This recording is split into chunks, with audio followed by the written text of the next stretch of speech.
Les réunions en télétravail, c'est pas mal, sauf que y a pas de chouquette.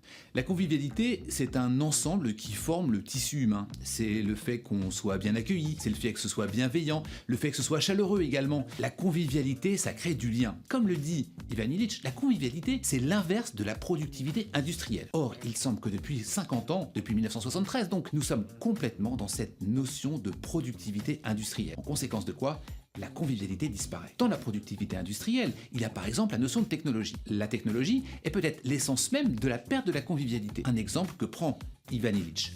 Il y a le téléphone. Le téléphone, c'est par essence un outil convivial pour prendre rendez-vous, pour prendre des nouvelles, pour téléphoner, pour continuer nos relations. Sauf que Ivan Illich explique que justement à partir du téléphone, nous sommes tombés dans un mésusage. On ne va plus se déplacer pour voir son collègue de bureau. On va envoyer un email à la place d'aller le rencontrer à la machine à café par exemple. L'absence de convivialité apparaît avec un mésusage de la technologie. La perte de convivialité tient à deux choses. Le télétravail et la visioconférence. Dans notre espace contemporain, les deux sont particulièrement utilisés depuis au moins le Covid. Prenons l'exemple de ce que dit le patron de L'Oréal, comme d'ailleurs le patron de Nike. Il n'est pas possible d'innover dès lors que l'on est en télétravail.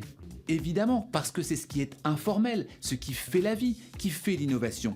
C'est par exemple les réunions entre deux réunions. C'est également ce qui est informel dans les couloirs. C'est évidemment ce qui peut se passer à la machine à café. Personne n'est contre la convivialité. On veut tous la convivialité, les liens les uns avec les autres.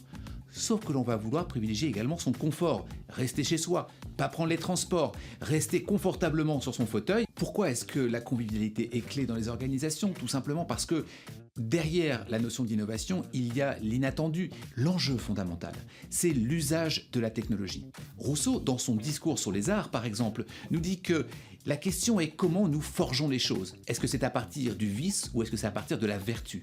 Eh bien, si le vice, c'est la paresse, c'est le confort, c'est ne pas finalement s'engager dans la convivialité, eh bien la vertu c'est l'inverse. C'est justement se dire soi-même, je veux contribuer à une société conviviale. Eh bien ça c'est une vertu, que la technologie peut être un outil ou un support ou un moyen, mais n'est pas plus que ça, et alors on réinvestira la convivialité dans nos organisations.